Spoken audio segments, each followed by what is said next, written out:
সবাইকে স্বাগতম ভয়ের কথায়। আসসালামু আলাইকুম। আশা করি আল্লাহর রহমতে আপনারা ভালোই আছেন। এখন যে ঘটনাটি আমি আপনাদের সাথে শেয়ার করতে যাচ্ছি, এই ঘটনাটি আমাদেরকে পাঠিয়েছেন খুলনা বিভাগের বাগেরহাট জেলার ফকিরহাট থানা থেকে মাহবুবা মিম। ঘটনাটি মূলত ওনার পরিবারের সাথে ঘটে যাওয়া ঘটনা, আর এই ঘটনার মূল ভিকটিম হচ্ছে ওনার আম্মা। চলে যাচ্ছি সরাসরি ঘটনায়।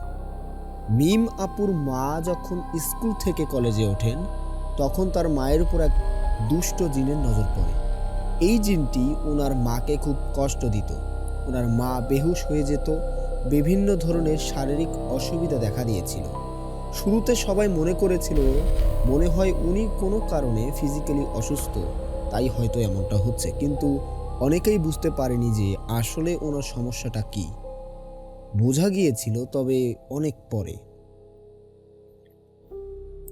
যাই হোক, উনি যেহেতু বিবাহ উপযুক্ত ছিলেন, ওনার বিয়ের জন্য পাত্র দেখা হচ্ছিল। এর মধ্যে এই অসুস্থতার মধ্যেই ওনার বিয়ে হয়ে যায় এবং বিয়ের পরে উনি ওনার শ্বশুর বাড়িতে চলে যান, আর ঘটনা সেখানেও ঘটতে থাকে। একটি বিষয় বলা ভালো, ওনার উপরে যে জিনটি আসর করেছিল সেই জিনটি ছিল হিন্দু এবং পুরুষ একটি জিন। ওই জিনটি নাকি ওনাকে ভালোবাসত, তাই ওই জিনটি মিম আপুর আব্বুকে কোনোভাবেই সহ্য করতে পারত না। ওনাদের বাড়ি গ্রামে হওয়ায় পাশেই ছিল বিল। মিমের আপুর আব্বু একদিন বাজার থেকে বাসায় রাতে ফিরে দেখেন ওনার মা মিম আপুর আব্বু বউ ঘরে নেই। আশেপাশে খোঁজাখুঁজি করেও কোথাও দেখা যাচ্ছিল না। খুঁজতে খুঁজতে মিম আপুর আব্বু এসে দেখেন যে মিম আপুর মা বিলের মধ্যে একা একা একটি নৌকা চালিয়ে কোথায় যেন যাচ্ছেন। মিম আপুর আব্বু ওনার মাকে অনেক ফেরানোর চেষ্টা করেন, ডাকতে থাকেন। যেদিক দিয়ে নৌকা যাচ্ছিল, যে পাশে স্থলভাগ ছিল ভাঙা ছিল, সেদিক দিয়ে উনি হেঁটে যাচ্ছেন এবং ডাকছেন, কিন্তু ওনার ডাক কোনো পাত্তাই দিচ্ছেন না। এটা কিন্তু মিম আপু তখন হননি, বিয়ের অল্প কয়েকদিন পরেই এই ঘটনাটি ঘটে।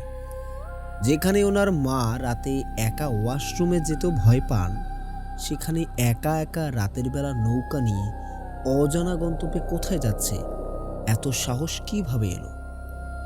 মিম আপুর আব্বু তাড়াতাড়ি সবাইকে ডেকে আনেন এবং ওনার মাকে ফিরিয়ে আনতে আরও কয়েকজনকে নৌকা নিয়ে একসাথে কয়েকটা নৌকা নিয়ে বের হন এবং ওই নৌকার পিছু নেয়।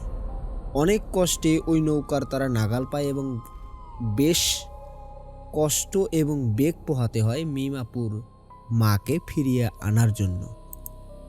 ঘরে ফিরে এসে অস্বাভাবিক আচরণ করে, হাসতে হাসতে ভারী গলায় বলে ওঠে, আমি ওকে নিয়ে যাব, কোনোভাবেই তোরা আটকাতে পারবে না।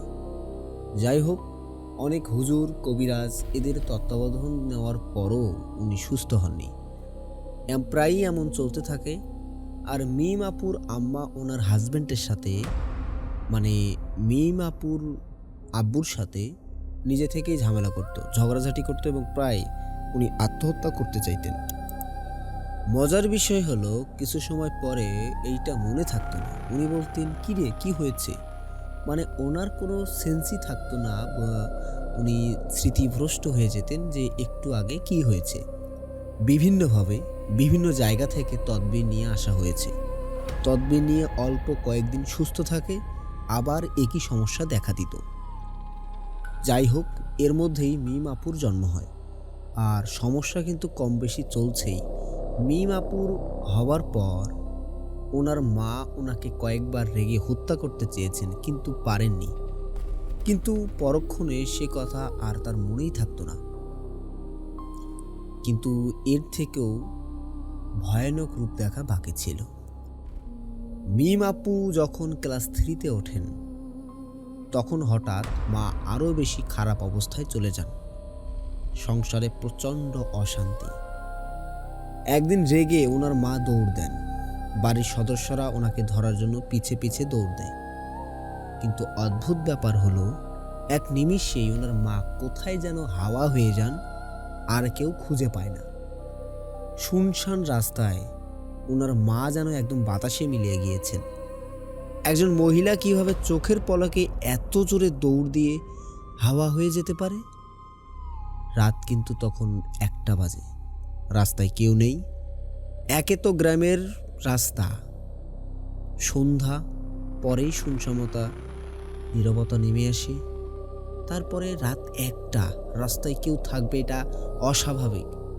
চাঁদের আলোয় সব কিছু কিন্তু পরিষ্কার দেখা যাচ্ছে, কিন্তু ওনার মাকে কোথাও পাওয়া যাচ্ছে না। হাতে টর্চ লাইট নিয়ে বের হয়ে যান, খুঁজতে থাকেন, কিন্তু কোথাও ওনার মাকে খুঁজে পাওয়া যাচ্ছে না। চারিদিকে খোঁজে কোথাও যখন পান না, তখন ওনার বাড়ির দিকে রওনা শুরু করেন, মানে নিজের বাড়ির দিকে ফিরতে থাকেন। যখন তারা বাড়ি ফিরে আসেন, তার অল্প কিছু সময় পরে ওনার মা একা একাই বাড়িতে ফিরে আসেন, চোখে ভয়ের ছাপ। তখন বাড়ির সবাই জিজ্ঞেস করে যে এত জোরে দৌড় দিল কেন আর কোথায় ছিল? আমরা তখন কিছুই বুঝতে পারলাম না। হাওয়া হয়ে গেলে তখন তুমি? এইটা যখন তাকে জিজ্ঞেস করা হয়, তখন মিম আপুর আম্মু জানালো সে তো কিছুই জানে না। এবং আরও একটি বিষয় হলো, তিনি যখন আমার কি হয়েছে আমি জানি না, শুধু দেখলাম আমি জঙ্গলে পড়ে আছি, যেটা আমাদের বাড়ির কিছুটা দূরে। একা একা জঙ্গলে পড়ে থাকা দেখে আমি ভয় পেয়ে যাই, তখন উঠে চলে আসি। একটা মজার বিষয়, এবং মজার বিষয় বলবো কিনা জানি না, যে দুঃখজনক বিষয় সেটি হচ্ছে যে এই যে সেন্স না থাকা, ওনার কোনো কিছুই মনে করতে পারতেন না। তার মানে হচ্ছে যখন ওই দুষ্টু জিন তার উপর আসর করত, তখন ওই সময় তার কোনো সেন্স বা জ্ঞান থাকতো না। যখন আসর ছুটে যেত, তখন ওই মধ্যবর্তী সময়ে সেন্সটা তো থাকতো না। তখন দেখা গেল উনি অন্য জায়গায় চলে গিয়েছেন, যার কারণে তার কিন্তু কোনো কিছু মনে থাকতো না। যাই হোক, পরিবার থেকে পুনরায় মিম আপুর মাকে একটি ভালো হুজুর দেখানো হয়, আর সেদিনই ঘটে সবচেয়ে ভয়ানক একটি ঘটনা। হুজুর প্রথমে বলে দিয়েছিল যে ওনাকে কোনোভাবেই যেন জানানো না হয় যে হুজুর আসছেন, খুব কড়াভাবে নিষেধ করা হয়। কিন্তু মিম আপুর সেজো ফুফা ভুল করে নিজের অজান্তেই সে কথা ওনার মাকে জানিয়ে দিয়েছিলেন, ফলে ঘটে ভয়ানক এক অঘটন। এখানে বলে রাখা ভালো যে ওনার আব্বু মানে মিম আপুর আব্বু বাজারে গিয়েছিলেন, কারণ মিম আপুর মামা চলে যাবেন। মানে মামা বেড়াতে এসেছিলেন, তিনি চলে যাবেন। এই কারণে মিম আপু এবং ওনার ছোট বোন ওনার মামাকে বাস স্ট্যান্ড পর্যন্ত এগিয়ে দিতে গিয়েছিলেন। বাড়িতে ছিল ওনার মা, মামা আর ওনার প্যারালাইজড নানা।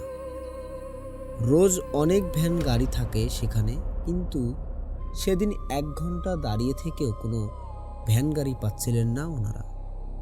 কেন জানি ওনার মায়ের জন্য খুব কষ্ট হচ্ছিল, তাই মামাকে ওখানে বিদায় দিয়েই ওনারা হেঁটে চলে আসেন। কিন্তু ওনারা এসে দেখেন যে ওনার মা কোথাও নেই। ওনার মামাকে যখনই জিজ্ঞেস করেছেন, তখন ওনার মামা জানায় যে কেবল তো উঠোনে ছিল, রান্না করছিল, এতটা খেয়াল করেনি কেউ। উনি উঠোনে হাঁটাহাঁটি করছিলেন, কিন্তু ওনার মামা রান্না করছিলেন বলে এটা খেয়াল করেননি।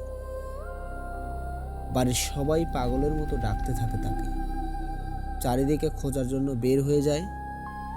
ওদিকে ওনার মামাও খুঁজতে থাকে, কিন্তু ওনার মামা চিৎকার করে বাড়ির সবার রূপ পর্যন্ত কেঁপে ওঠে।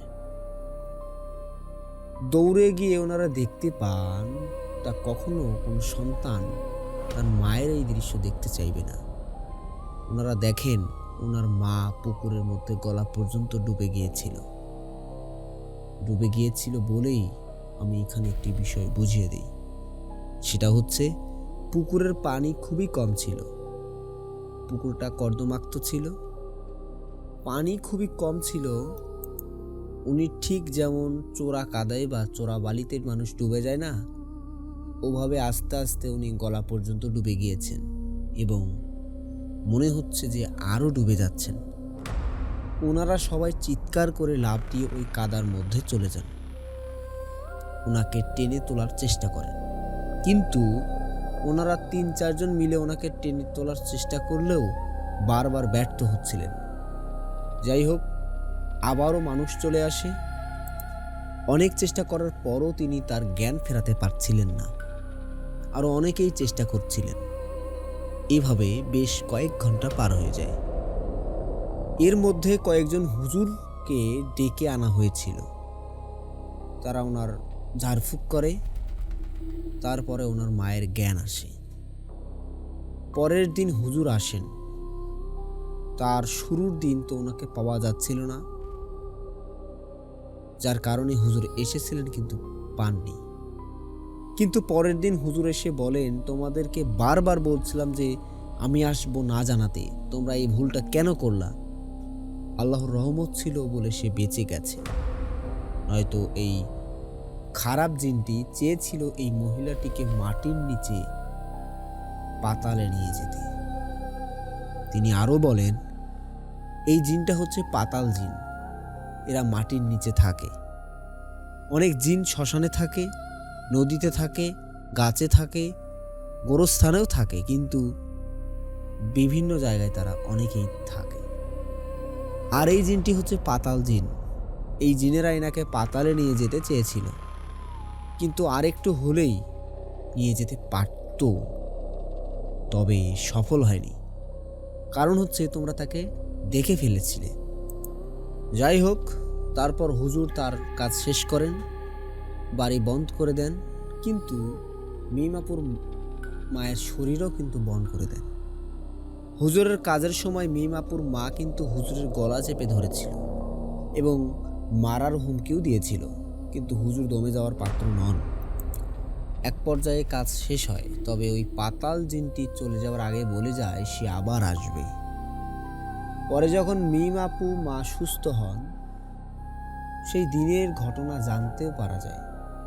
তখন মিমাপুর মা বলেন যে ফুফা, মানে যিনি বলেছিলেন যে ওই হুজুর আসার কথা, তো ফুফা সৎ মানুষ হওয়ায় ওনার মা ফুফাকে সহ্য করতে পারছিলেন না। কেন সহ্য করতে পারছিলেন না এটাও উনি বলতে পারছিলেন না, কারণ ওনার মনে হচ্ছিল যে তার গলার চেপে মেরে ফেলতে। তো তখন কোনো কারণে ওনার ফুফা মনের ভুলে হুজুরের আসার কথা বলে ফেলেন। এরপর হঠাৎ করে নাকি মনে হয় যে ওনার মা একটি ডাক শুনতে পাচ্ছেন পুকুরের ভেতর থেকে। বারবার তাকে পুকুরের কাছে আসতে বলছে কে যেন। উনি পুকুরের কাছে যাওয়ার পরে মনে হলো পুকুরের নিচ থেকে, মানে মাটির নিচ থেকে বলে মনে হচ্ছে যে বলছে চলে আয়, চলে আয়। উনি যখন পুকুরের সাইডে চলে যান, এরপর আর ওনার কোনো কিছুই মনে নেই। এরপরও ওনার মানে মিম আপুর মায়ের সাথে বেশ কিছু ঘটনা ঘটেছে। তো এখনও মিম আপুর মা যদি একা একা হাঁটেন, ওনার সব সময় মনে হয় যেন ওনার পেছনে পেছনে কেউ হাঁটছে।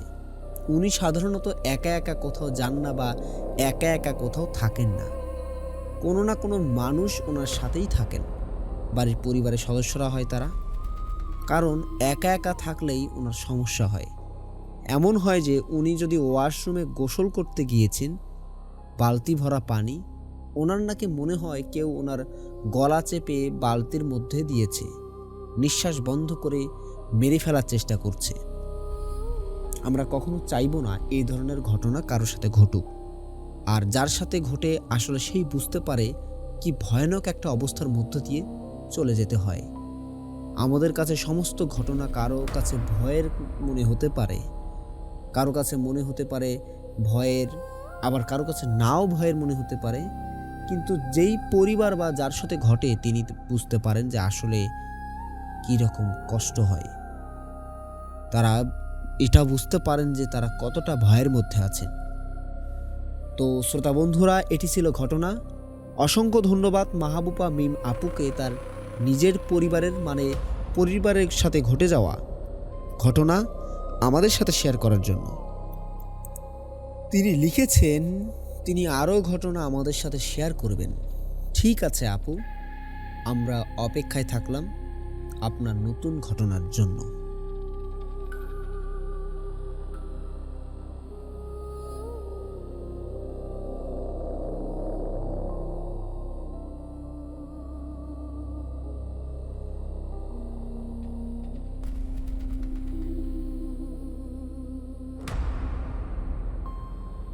এখন যে ঘটনাটি আমি আপনাদের সাথে শেয়ার করতে যাচ্ছি, এই ঘটনাটি আমাদেরকে পাঠিয়েছেন মাগুরা জেলার ডহরসিংড়া গ্রাম থেকে জাবেদ ইকবাল ভাই। উনি লিখেছেন যে কিছুদিন আগেও একটি সত্য ঘটনা উনি লিখে পাঠিয়েছেন, কিন্তু সেটি প্রচার করা হয়নি। তো এক্ষেত্রে আমি বলতে চাই যে জাবেদ ইকবাল ভাই, আপনি যে ঘটনাটি পাঠিয়েছিলেন, এই ঘটনাটি যদি কোনো গ্রাউন্ডে এটি প্রচার করা হয়নি, এটি হয়তো বা আপনাকে ফিডব্যাক জানিয়ে দেওয়া হয়েছে। তারপরও যদি মনে করেন যে না, ঘটনাটি আপনি আবার পাঠাতে চান, আপনি আবার পাঠান। আমি প্রয়োজনে আবার পড়ে দেখব যে ঘটনাটি আবারও আমি রিভিউ করতে পারি কিনা। যদি প্রচারযোগ্য হয়, ইনশাল্লাহ আমি অবশ্যই সেটি করব। তো কথা না বাড়িয়ে সরাসরি ঘটনায় চলে যাচ্ছি। ওনার বাড়ি মাগুরা জেলায়, শুরুতেই বলেছি। ইউনিয়ন হচ্ছে রেল পলিতা। ওনার বাড়ি যেখানে, ওনার বাড়িটা মূলত একটি গ্রামের একটা মাঠের মধ্যে। আশেপাশে বেশ ঝোপঝাড় বন জঙ্গল রয়েছে। সন্ধ্যা হলেই জায়গাটা খুবই ভুতুড়ে মনে হয়। আর ওনার বাড়ির সামন দিয়ে একটা বাইপাস রোড রয়েছে। বাইপাস রোড থেকে একটু ভিতরে ওনাদের বাড়ি। আর ওই বাইপাস রোডের দক্ষিণ মাথায় ওই গ্রামের একটি গোরস্থান রয়েছে। গোরস্থানটি মাঠের ভেতর দিয়ে অবস্থিত। আর রোডের উপর দিয়ে ওনাদের পাড়ার মসজিদ অবস্থিত। মসজিদের সামনের দিয়ে চলে গেছে মেইন রোড। আর এখন যে ঘটনাটি আমি ওনার হয়ে আপনাদের সাথে শেয়ার করছি, ঘটনাটি বেশি দিন আগের নয়, 2020-21 সালের দুটি ঘটনা যার সঙ্গে ঘটেছিল তিনি এই ইকবাল ভাইয়ের প্রতিবেশী দাদা হন। তার নাম মশিয়াব মোল্লা। মশিয়াব মোল্লা এখন বেশ অসুস্থ।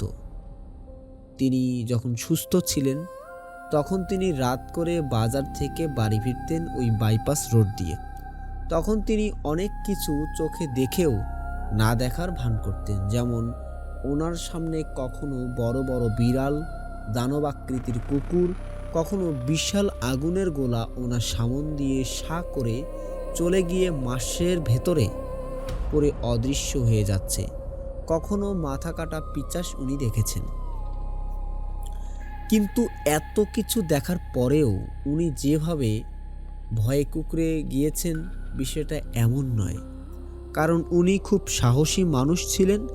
রাতের বেলা একা একা হেঁটে আসলে একাকী রাস্তায়, অন্ধকার রাস্তায় চাঁদের আলোতে যে কিছু একটা দেখা যাবে, এটি কিন্তু তিনি জানতেন। যার কারণে উনি মনে মনে সাহস রাখতেন। বর্তমানে তিনি প্রায় সবসময়ই অসুস্থ থাকেন। যার কারণে তার কি হয় যে সারা শরীর রাত্রেবেলা ওনার অস্বাভাবিক রকম এক ধরনের যন্ত্রণা হয়। রাত্রে তার সহজে ঘুম আসতে চায় না। এই কারণে উনি যখন ঘুম আসে না, বাসার পাশেই তো বাইপাস রোড, ওই বাইপাস রোডের রাত্রেবেলা উনি একা একা হেঁটে বেড়ান। এমনি এক রাতে ওনার সাথে একটি ঘটনা ঘটেছিল, বা এই ঘটনা উনি দেখছিলেন। একদিন উনি প্রতিদিনের মতোই ঘুরে বেড়াচ্ছেন। রাত আনুমানিক 12:30 বাজে হয়তো। তিনি হাঁটতে হাঁটতে ওই গোরস্থানের দিকে যেতে থাকেন। তার কাছে আজকে কেন জানি অনেক ভয় লাগছে। উনি চিন্তা করছেন যে কি ব্যাপার, বয়স বেশি হয়ে গেছে এজন্য কি ভয় লাগছে। কিন্তু কত ভয়ের ঘটনা তো উনি দেখেছেন, কখনো তো সেভাবে ভয় পাননি। আজকে ওনার শরীরের মধ্যে কেমন এক ধরনের ভয়ের শিহরণ জাগছে। কেন জানি শরীরটা হঠাৎ করে হালকা মনে হচ্ছে ওনার শরীরে অনেকটা ওজন কমে গেছে। কিন্তু হঠাৎ এমন কেন হলো, মনে হওয়ার কারণটা উনি বুঝতে পারেন।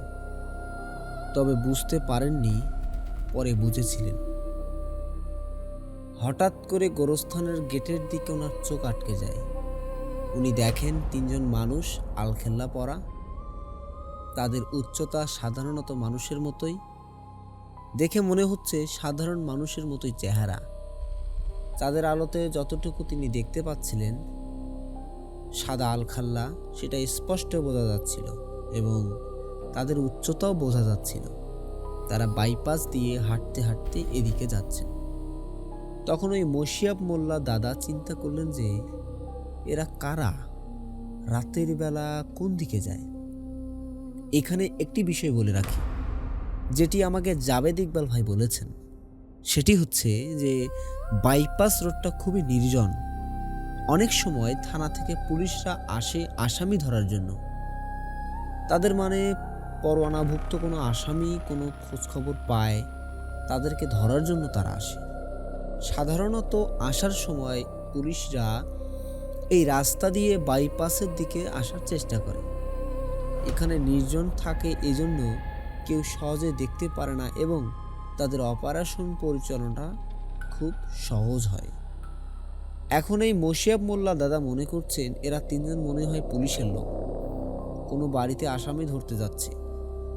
এই কারণে তিনি কি করেন, তিনি একটু সাইডে চলে যান, মানে এমন ভাব দেখান যে উনি লুকিয়ে লুকিয়ে ওই তিনজনকে দেখছেন, কিন্তু তিনজন কিছুই টের পায়নি। তো তিনজন হাঁটছে, মশিয়াব মোল্লা দাদাও একটু দূরে থেকে আড়ালে আবডালে তাদের পিছু নিচ্ছে যে তিনজন আসলে কোথায় যায়, কার বাড়িতে যায়, কোন বাড়িতে আসামি ধরতে যায়। উনি মনে করেছেন তারা পুলিশেরই লোক, কিন্তু উনি এইভাবে লুকোচুরি খেলতে খেলতে হঠাৎ লক্ষ্য করেন যে কি ব্যাপার, এরা কি হাঁটছে না ভেসে যাচ্ছে। তখন উনি বুঝতে পারেন যে এই তিনজন মানুষ ওই রাস্তায় মাথায় মসজিদের সামনে গিয়েছে এবং তারা আসলে ভেসে যাচ্ছে। তখন তিনি বুঝতে পারেন এই তিনজন আসলে মানুষ নয়, এই তিনজন হচ্ছে জিন। তবে নিশ্চয়ই কোনো ভালো জিন, তা না হলে সে যে পিছু নিচ্ছে এটা যে জিনরা বুঝতে পারেনি, এটি একটি অসম্ভব ব্যাপার। কারণ তিনি অনেক সাহসী মানুষ, জিনভূত সম্পর্কে অনেক অভিজ্ঞ মানুষ। কিন্তু তিনি বুঝতে পারেন যে তিনটা জিন ইচ্ছা করেই তাকে কিছু বলেনি। তারা বুঝতে পেরেছিল যে ওই মশিয়াব মোল্লা দাদা ওই তিনজনকে পিছু নিয়েছে। যাই হোক, মশিয়াব মোল্লা দাদা পরে হাঁটার জন্য রাস্তায় বের হলেও রাতের বেলা সে ওই কবরস্থান বা মসজিদের আশেপাশে যেত না, বাড়ির কাছাকাছি হাঁটাহাঁটি করত। এর অল্প কিছুদিন পরে আরও একটি ঘটনা ঘটে 2021 সালের রমজান মাসের কোনো এক রাত্রে। ওই যে মসজিদের কথা বললাম, ওই মসজিদের একটি ছেলে, সেও ওই গ্রামেরই লোক, তার নাম হচ্ছে আলামিন। গ্রামের সবাই তাকে লাদেন বলে ডাকে। সে একজন কোরআনের হাফেজ।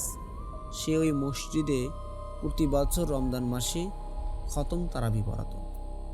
গ্রামের বেশিরভাগ সময় বিদ্যুৎ থাকে না, প্রচণ্ড গরম থাকায় তারাবি পড়ে সে আর বাড়িতে যেত না এবং সে তার সঙ্গী যে দুইজন মিলে তারাবি পড়াতো ওই মসজিদের বারান্দায় ঘুমাতো। আর তার বাড়ি কাছাকাছি ছিল। সে যখন নামাজ পড়তে আসতো, রাত্রের খাবারটা নিয়ে আসতো এবং সাহারি করার জন্য কিছু বিষয় মানে খাবার টাবার নিয়ে আসতো আর কি।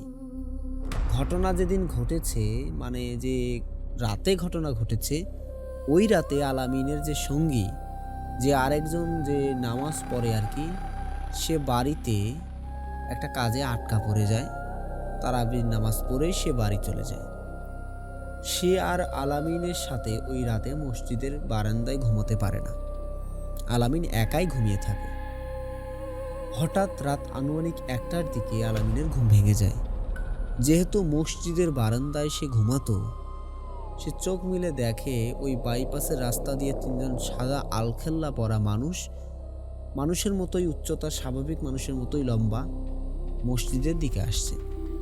তখন সে বারান্দায় থাকা মসজিদের ঘড়ির কাঁটার দিকে তাকায়, কারণ ফজরের নামাজ ওই রোড দিয়ে, কিন্তু পাঞ্জাবি পরা, আলখাল্লা পরা বেশ কিছু মানুষ নামাজের জন্য মসজিদে আসে। সে ঘড়ির দিকে তাকিয়ে দেখে রাত 1টা বাজে। তখন বুঝতে পারে এই তিনজন আসলে মানুষ না, এগুলো অন্য কিছু। তখন সে ভয়ে ঘুমের ভান করে শুয়ে থাকে, মনে মনে আয়াতুল কুরসি পাঠ করতে থাকে। ওই তিনজন আস্তে আস্তে মসজিদের বারান্দায় আসে। সে চোখ বন্ধ করেও মাঝে মাঝে একটু হালকা চোখ খুলে দেখার চেষ্টা করছিল যে আসলে তারা কোথায় যায়, কি করে। প্রচণ্ড ভয় তো মনের মধ্যেই ছিল। বারান্দায় আসার পর হঠাৎ করে তিনজনের পা হঠাৎ করে আলামিনের দিকে ঘুরে যায়, মানে ওই তিনজন আলামিনের দিকে তাকিয়েছে। আলামিন কিছু বুঝতে পারছে যে তিনজন তার দিকে তাকিয়ে ঘুরছে। এক পর্যায়ে হালকা করে একটা শুধু তাকিয়েছে, তখন দেখে যে ওই তিনজন এক দৃষ্টিতে আলামিনের দিকে তাকিয়ে আছে। তাদের দৃষ্টির মধ্যে অদ্ভুত রকমের ব্যাপার ছিল, মানে অদ্ভুত রকম চাহনি। অন্ধকারের মধ্যেও তাদের চোখগুলো খুব কাছাকাছি ভালো করে দেখা যাচ্ছিল।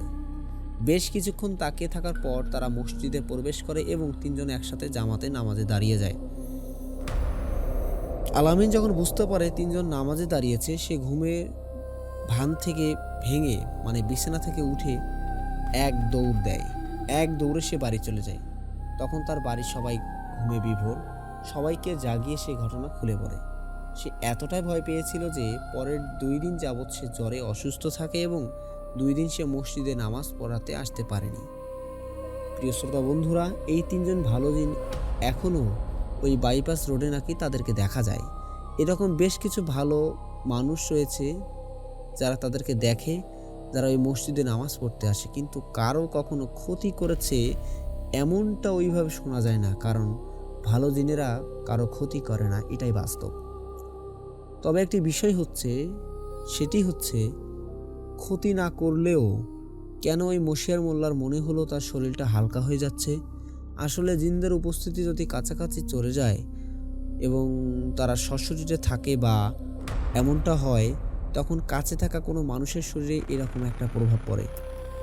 ঠিক যেমন বিদ্যুতের স্পর্শ করলে আমাদের শরীর কেঁপে ওঠে, শক লাগে, ঠিক তেমনটা শরীরটা অনেক সময় হালকা মনে হয় বা অনেক সময় শরীরে অস্বাভাবিক রকমের ভারও মনে হতে পারে। তো যাই হোক, এটি ছিল ঘটনা। জাবেদ ইকবাল ভাই বলেছেন তার কাছে আরও ঘটনা রয়েছে, তিনি সময় সুযোগ করে ঘটনা পাঠাবেন। আমরা অপেক্ষায় থাকলাম জাবেদ ইকবাল ভাই আপনার পরবর্তী ঘটনার জন্য।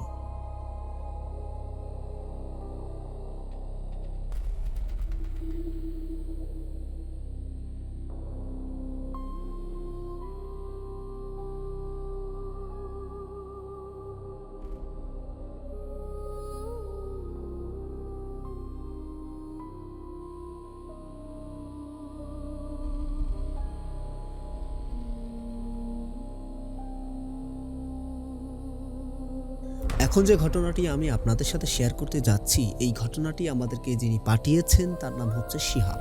শিহাব ভাই বর্তমানে প্রবাস জীবনে আছেন, আর ওনার বাড়ি ব্রাহ্মণবাড়িয়া জেলার বাঞ্ছারামপুর উপজেলার আসাদনগর দক্ষিণপাড়া গ্রামে।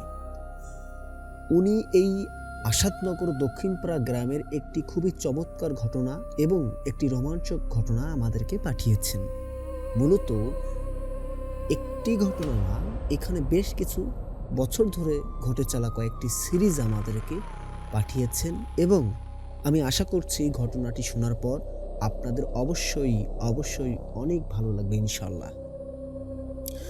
তো চলে যাচ্ছি মূল ঘটনায়। এই বাঞ্ছারামপুরে যে পৌরসভা, এখান থেকে আসাদনগর দক্ষিণপাড়া গ্রামে আসতে মাঝখানে 1 কিলোমিটার একটি রাস্তা পড়ে। এই কিলোমিটার রাস্তার একটি পাশে নদী রয়েছে এবং নদীর পার রয়েছে, আরেক পাশে ফসলি জমি রয়েছে। এখন মাঝখান দিয়ে এই রাস্তাটি চলে গেছে। এখানে মানে পুরো রাস্তার মধ্যে 3টি খাল রয়েছে।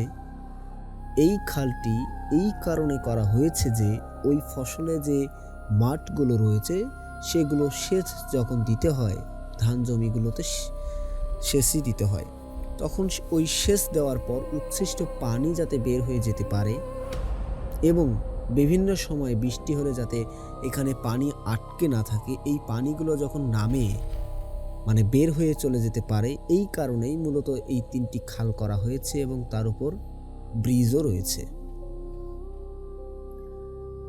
আর এই 1 কিলোমিটার রাস্তার অনেক সুন্দর এবং খুবই চিত্তাকর্ষক হওয়ার কারণে ওখানে বর্তমানে কফি শপ বা বিভিন্ন ধরনের ছোট ছোট বসার জায়গা, ঘুরতে যাবেন, ঘুরতে গেলে ভালো লাগবে এমন জায়গা সৃষ্টি হয়েছে। মোটামুটি ওটাকে ছোটোখাটো একটি পর্যটন এলাকা বলা চলে। মানুষ অনেকেই এখানে ঘুরতে যায় বিকেলবেলা। তো যাই হোক, শুরুর দিকে আসলে এতটা ভালো ছিল না, কম ছিল অনেকগুলো। এখন আশেপাশে সরকারের বিভিন্ন প্রজেক্ট হচ্ছে, তো যার কারণেই ওই জায়গায় এবং ওই জায়গার আশেপাশের জায়গাগুলো বেশ উন্নত হচ্ছে। ঘটনাটি আসলে শুরু হয় 2016 সালের দিকে। এই 2016 সালের দিকে ওই গ্রামের এই মঙ্গল নামক একজন ব্যক্তি, উনি ওই রাস্তা, এই যে 1 কিলোমিটার যে রাস্তা, এটাকে সবাই কাটাখাল রাস্তা বলে। তো এই 1 কিলোমিটার এই যে রাস্তা, এটার একটা জায়গায় উনি জায়গা কেনেন। জায়গা কিনে ওনার বাড়ি তৈরি করেন এবং ওনার পরিবার পরিজন নিয়ে ওখানে থাকা শুরু করেন। তো উনি যেহেতু ওই কৃষিকাজ করতেন, উনি প্রায়শই কৃষিকাজ করার জন্য ওনার ছেলে ছিল 13 বছর বয়সের ইমন নাম, ইমনকে সাথে নিয়ে যেতেন। ইমন খুব দুরন্ত ছিল, বেশি চঞ্চল প্রকৃতির ছিল, খুব লাফঝাপ করত, গাছে উঠত। স্বাভাবিকভাবেই এই বয়সের গ্রামের ছেলেরা যেমনটা হয় আর কি।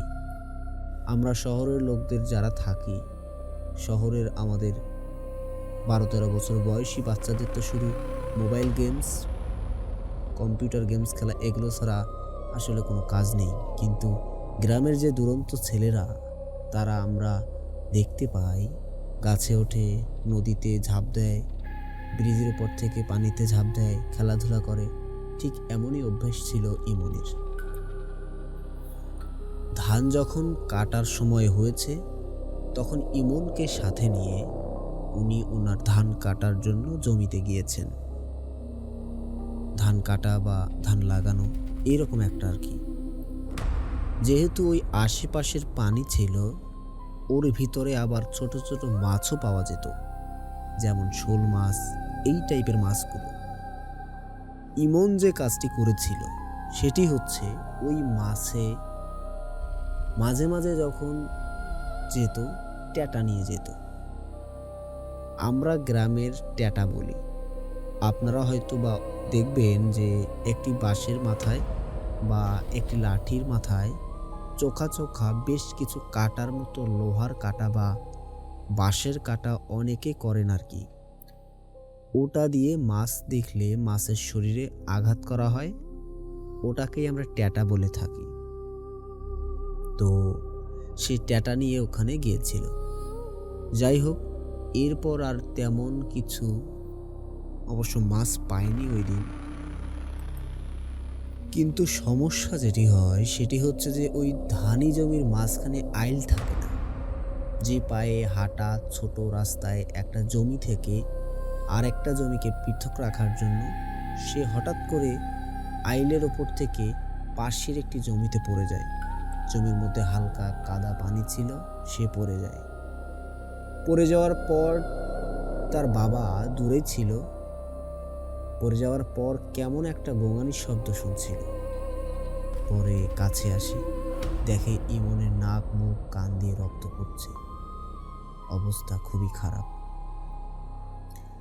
তাড়াতাড়ি তাকে বাড়ি নিয়ে যাওয়া হয়, স্থানীয় হাসপাতালে দেখানো হয়, পরে ব্রাহ্মণবাড়িয়া সদরেও দেখানো হয়, কিন্তু রক্ত পড়া বন্ধ হচ্ছে না। ডাক্তাররা বলে দ্রুত তাকে ঢাকা নিয়ে যেতে, ঢাকা ভালো কোনো হাসপাতালে নিয়ে যেতে। তাকে ঢাকাতে নিয়ে আসা হয়, কিন্তু ডাক্তাররা ফাইন্ড আউট করতে পারছিলেন না যে আসলে সমস্যাটা কি, কেন এমন হচ্ছে। এই ঘটনার 24 ঘন্টার মধ্যে ইমন মারা যায়। ডাক্তাররা ইমনের মৃত্যুর কারণ বুঝতে পারেনি। ইমনকে গ্রামে ফিরিয়ে আনা হয়, দাফন কাফন করা হয়। ওই কাটা খাল, ওই রাস্তার পাশে তখন খুব বেশি থাকার ঘরবাড়ি গড়ে ওঠেনি। এমনিতে দোকানপাট কিছু হয়েছে বা হচ্ছিল, কিন্তু ওই মাঠের মধ্যে বা আশেপাশে ওরকম থাকার খুব কম গড়ে উঠেছে। তো ইমনের বিষয়টা একদম স্বাভাবিকভাবেই নেয়। হতে পারে তার কোনো দুরারোগ্য ব্যাধি ছিল যেটা কেউ বুঝতে পারেনি। এমনটা হয়তো অনেক সময় প্রথমে ধরা যায় না। তো এমনটা হতে পারে যে ওই ব্যাধিটার কারণে হঠাৎ করে তার এই সমস্যাটি হয়েছিল। এ কারণে এই বিষয়টি সবাই স্বাভাবিকভাবে নিয়েছিল। যাই হোক, এই ঘটনার 6-7 মাস পর হয়ে যায়, এর মধ্যে আর কোনো ঘটনা ঘটে না। ঘটনা পরবর্তীতে যেটা ঘটে সেটি হচ্ছে ওই আসাদনগর দক্ষিণপাড়া গ্রামের এক দাদা, তার নাম হলো হক দাদা। তো দাদা এই কারণে বলছি, কারণ আমাকে শিহাব ভাই যে পাঠিয়েছেন তার সম্পর্কে দাদা হয় আর কি, তিনি ওইভাবে আমাকে বলেছেন। তো হক দাদা উনি চিন্তা করেন যে ওই কাটাখাল রাস্তার পাশে জায়গা কিনে উনি বাড়ি বানাবেন। ওনার এক ছেলে সৌদি আরবে থাকতো, আর ওনার আরও 2 ছেলে রয়েছে, ওনার স্ত্রীও রয়েছে। তো উনি ওখানে জায়গা কিনে বাড়ি করেন। বাড়ি করার 6-7 মাস পর একটা টাইম ডিরেকশন নাকি কোনো সমস্যা হয়নি। এরপরে হঠাৎ করে খবর আসে সৌদি আরবে ওনার বড় ছেলে একটা ভয়ানক রোড অ্যাক্সিডেন্টে স্পট ডেড হয়ে মারা গেছেন। ওনার পরিবারের উপর ওইভাবে উপার্জনক্ষম ব্যক্তি, মানে ভালো করে উপার্জন করা ব্যক্তি ওনার ছেলেই ছিলেন। তার মৃত্যুর ফলে ওই পরিবার সহ গ্রামে শোকের ছায়া নেমে আসে। এরপরে ওনার পরিবার বেশ অসুবিধার মধ্যে পড়েন। এখনও ওনারা আছেন, ওনার 2 ছেলে রয়েছে। মানুষ ওনাদেরকে যথেষ্ট সাহায্য সহযোগিতা করেন। ওনার বড় ছেলের মৃত্যুর পর ওনারা খুব শোচনীয় অবস্থার মধ্যে পড়ে। যাই হোক, আল্লাহ তাআলা তাকে জান্নাত নসিব করুক। ওনার 2 ছেলে এখনো লেখাপড়া করছে। তো এই বিষয়টি কিন্তু স্বাভাবিক, কারণ হচ্ছে মারা গিয়েছে সৌদি আরবের রোড অ্যাক্সিডেন্টে। সেখানে এই কাটাখাল রাস্তা বা ওই গ্রামের কোনো অস্বাভাবিক বিষয় সম্পর্ক থাকতে পারে না, এটাই স্বাভাবিক। এটাই তো আমরা অস্বাভাবিকভাবেই নেব। এরপরে প্রায় 2-1 বছর একদম সব কিছু স্বাভাবিক ছিল, কোনো কিছু হয় না, কেউ কোনো কিছু দেখেনি, কারোর সাথে কোনো তেমন ঘটনাও ঘটেনি, মানে আলোচনা করার মতো কিছুই হয়নি সেখানে। তো একদিন এই ঘটনার বছরখানেক পর মীর বাড়ি, এই যে আমাদের আসাদ ভাই, উনি তো এই বংশের আর কি। তো ওই মীর বাড়ির যিনি প্রধান ছিলেন, ওনার দাদা উনি চিন্তা করেন যে এই কাটাখাল রাস্তার কাছে জায়গা কিনে উনি বাড়ি বানাবেন। যেহেতু আগে ওই মঙ্গল ভাই উনি গিয়েছেন, তারপর আরেকজন গিয়েছেন, এখন উনি চিন্তা করছেন যে জায়গাটা ভালো উন্নত হচ্ছে, তো এখন এখানে গিয়ে একটা বাড়ি করি। তো উনি ওই কাটাখাল ওই রাস্তার পাশে একটা জায়গা কিনে উনি বাড়িও করেন। বাড়ির করার অল্প কিছুদিনের মধ্যে এই মানে দাদার বড় ছেলে, তার নাম হচ্ছে বাদল কাকা।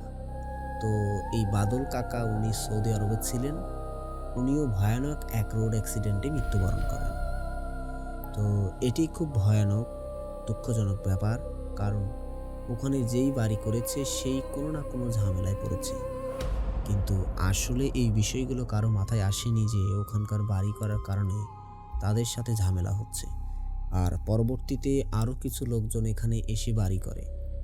কিন্তু দেখা যায় তাদের কেউ না কেউ মারা গেলেও ওই পরিবারগুলো বিভিন্নভাবে অসুখ বিসুখ, বিভিন্ন ঝামেলা একটার পর একটা লেগেই রয়েছে, কিন্তু এগুলো খুব স্বাভাবিকভাবেই সবাই নিচ্ছিল। এরই মধ্যে আরেকটি ঘটনা ঘটে, যেই ঘটনার প্রেক্ষাপটে এই জায়গার সম্পর্কিত মূল তথ্য উন্মোচিত হয়। সেটি হচ্ছে ওই গ্রামের এক ভাই, নাম হচ্ছে আলাউদ্দিন। উনি একজন মুক্তিযোদ্ধার সন্তান। তো উনি বর্ষাকালে, ওই যে বলেছি ওইখানে যে খালগুলো রয়েছে, বর্ষাকালে ওই দিক দিয়ে একটু পানি জমে, তো ওখানে জাল পাতা যায়। তো বর্ষাকালে বিভিন্ন জায়গায় জাল পাততেন এবং দিনে বিভিন্ন সময় ওনার একটা নৌকা ছিল, একদম নতুন নৌকা উনি কিনেছিলেন। ওই নৌকা নিয়ে দিন রাতের বিভিন্ন সময় উনি দেখতেন যে জালে মাছ উঠছে কিনা। উনি দিনের বেলা মাছ সংগ্রহ করার পর রাত 12টার দিকে ওনার নৌকা নিয়ে উনি একাই গিয়েছেন এবং যে মাছগুলো পড়বে সেগুলো আমি খাবো, এই চিন্তা করছিলেন আর কি। ওই মাছগুলো তিনি বিক্রি করবেন না। উনি যখন মাছ নিয়ে জালটা চেক করার জন্য, মাছ ধরছে কিনা পড়ছে কিনা এটা দেখার জন্য উনি যাচ্ছিলেন। উনি ওই কাটাখাল, প্রথমেই তো বলছি যে কাটাখাল রাস্তায় 3 ব্রিজ রয়েছে, 3টা খাল রয়েছে, প্রত্যেকটা খালের উপরেই ব্রিজ রয়েছে। ওখানে প্রথমে ব্রিজ থেকে দ্বিতীয় ব্রিজের কাছে গিয়েছেন, মানে প্রথম খাল থেকে দ্বিতীয় খালের কাছে ওই যে নৌকা বাইতে বাইতে গিয়েছেন, হঠাৎ করে দেখেন যে ওই ব্রিজের উপর একটা মানুষ, হাতে একটা হারিকেন এবং মাথায় কালো একটা কাপড়ে ঢাকা, মনে হচ্ছে দূর থেকে আর কি এরকম ওনাকে দেখলেন। এখন গ্রামের মানুষ একজন মানুষকে এত রাত্রে দাঁড়িয়ে থাকতে দেখে স্বাভাবিকভাবে তো কিছু জিজ্ঞেস করবে যে এই যে কে ওখানে, বাড়ি কোথায়, নাম কি, এটা তো স্বাভাবিক, গ্রামে জিজ্ঞেস করে। আমরা শহরেও এটা জিজ্ঞেস করি। তো আলাউদ্দিন ভাই ওনাকে জিজ্ঞেস করে, এই কে ওখানে? কোনো কথা বলে না লোকটা। কয়েকবার জিজ্ঞেস করার পর যখন কথা বলে না, তখন চিন্তা করে কি ব্যাপার, এতবার ডাক দিলাম কথা বলে না, দেখি তো উপরে যাই, কে ওখানে। উনি যখন নৌকাটি থামিয়ে রাস্তার উপর দিয়ে উঠেছে, মানে ব্রিজের উপরে উঠেছে আর কি, তখন উনি দেখেন যে ওই যে হারিকেন হাতে নিয়ে ওই লোকটা, উনি ঘুরে হাঁটতে শুরু করেছেন অন্যদিকে। তখন উনি চিন্তা করেন কি ব্যাপার, চোর টোর কিছু নাকি, জাল বা মাছ চুরি করতে আসছে কিনা, দেখি তো আমাদের গ্রামের কিনা। তো উনি বলতেছেন, এই থামো থামো, কে, দাঁড়াও। তো উনি হেঁটে যাচ্ছেন। একটা পর্যায়ে আলাউদ্দিন ভাই উনি দৌড় শুরু করেন পেছনে পেছনে, কিন্তু ওই লোকটি হেঁটে যাচ্ছে আর আলাউদ্দিন ভাই দৌড়াচ্ছে, কিন্তু কোনোভাবেই ওই লোকের কাছে যেতে পারে না। হঠাৎ করে দেখে ওই কাটাখাল রাস্তার পাশে একটা মাঠের মতো রয়েছে, ওই লোকটি ওই মাঠের মধ্যে নেমে গিয়ে তাকে দেখা যাচ্ছে না, তার হাতের হারিকেনটা যে আলোটা সেটা আবার দেখা যাচ্ছে না, কারণ আলো তো অনেক দূর থেকে দেখা যায়, তবুও সেটা দেখা যাচ্ছে। উনি বিষয়টা বেশ অস্বাভাবিকভাবেই নিয়েছিলেন যে কি ব্যাপার, এটা কে এরকম হঠাৎ করেই হারিয়ে গেল। তো উনি ফেরত এসে আবার নৌকায় বসেন। নৌকা নিয়ে যখন মোটামুটি একটু, ওই সময় তো ওটা তো নদ না, ওই সময় বর্ষাকালে পানি ওঠায়, ওই জায়গায় পানি হয়ে যায় আর কি। যখন ওই মোটামুটি মিডলে চলে আসছে, ওই পুরো রাস্তার 1 কিলোমিটার রাস্তার মিডলে যখন চলে আসছে, হঠাৎ করে দেখে নতুন নৌকা ওর মধ্যে পানিতে উঠেছে এবং নৌকাটি ডুবে যাচ্ছে। তো উনি কিছুই বুঝতে পারছেন না যে পানি যে ঢুকছে, পানির উৎসটা কোথায়, উনি কিছুতেই এটা ধরতে পারছেন না। উনি অনেক চেষ্টা করছিলেন নৌকা যাতে ডুবে না যায়, তো উনি সেটা আর রক্ষা করতে পারলেন না, নৌকাটা ডুবে গেল। ওখানে আর খুব বেশি পানি ছিল না, ডুবলেও সমস্যা নেই, কিন্তু নৌকাটি ওখানে ডুবে গেল। উনি ওই অবস্থায় নৌকাটি রেখে আবার উপরে চলে আসেন, বাড়িতে চলে যান। ওনার বাড়িতে চলে আসার পরে উনি কিন্তু ভয় পাননি কোনো বিষয়ে, যে ওই লোককে দেখে উনি ভয় পেয়েছেন, নৌকা ডুবে যাচ্ছে বলে ভয় পেয়েছেন, বিষয়টা এরকম না। উনি কিন্তু, ওনার কাছে রহস্যময় মনে হয়েছিল শুধু ব্যাপারটা, যে কি ব্যাপার, ওই রাতের পর থেকে ওনার জ্বর আসে, মারাত্মক জ্বর, টানা বেশ কয়েকদিন উনি জ্বরে ভুগছেন। তো তারপর উনি সুস্থ হয়েছেন, কিন্তু উনি যেই লোকটিকে দেখছিলেন, ওইটা ওনার মাথার মধ্যে খটকা লাগছিল যে আসলে আমি কাকে দেখলাম, নৌকা ডুবে গেল অস্বাভাবিকভাবে, আর আমার জ্বর আসলোই বা কেন। এরপরে লোকাল একজন কবিরাজকে ডাকানো হয়। উনি ওনার নামটি আমাকে বলেননি, তো ওনার নাম যেহেতু বলেননি, এই কারণে আমি ওনার নামটি প্রকাশ করতে পারছি না সঙ্গত কারণেই। তো উনি আসেন। উনি আসার পরে এই আলাউদ্দিন ভাইকে দেখে। তখন কিন্তু এই যে শিহাব ভাই, হ্যাঁ শিহাব ভাই, যিনি যিনি এই ঘটনা আমাদেরকে পাঠিয়েছেন আর কি। তো ওই জায়গাতে ওই কবিরাজের ওইখানে উনিও ছিলেন এবং গ্রামের আরও কয়েকজন অল্প বয়সী ছেলেপেলে, তারপরে বেশ আরও কয়েকজন মুরব্বী, খুব বেশি লোক ছিল না, 10-12 জন লোক ছিল সেখানে আর কি। তো কবিরাজ উনি ওনার কাছ থেকে আবার জিনও ছিল আর কি। ওই জিনের মাধ্যমে উনি কিছু তথ্য পান। সেই জিন এসে কবিরাজকে বলে, কাটাখাল এই রাস্তার পাশে ভয়ানক এক জিন থাকে। এই জিনের মাথা 7টি, অসম ক্ষমতার তার। আসলে কারো ক্ষমতা অসম না আল্লাহ তাআলা ছাড়া। মানে তার প্রচুর ক্ষমতা রয়েছে আর কি। সে যে কোনো কিছু রূপ ধারণ করতে পারে। কিন্তু ওই জিনটি রূপ ধরার বিষয়ে একটা স্পেশালাইজড একটা ক্ষমতা ছিল এবং বলেছি তার চেহারা ভয়ঙ্কর এবং তার মাথা 7টি এবং মাঝে মধ্যেই নাকি সে 7 মাথার সাপের রূপ ধারণ করত। এরকম তথ্যগুলো ওই কবিরাজের সাথে থাকা জিন কবিরাজকে বলে।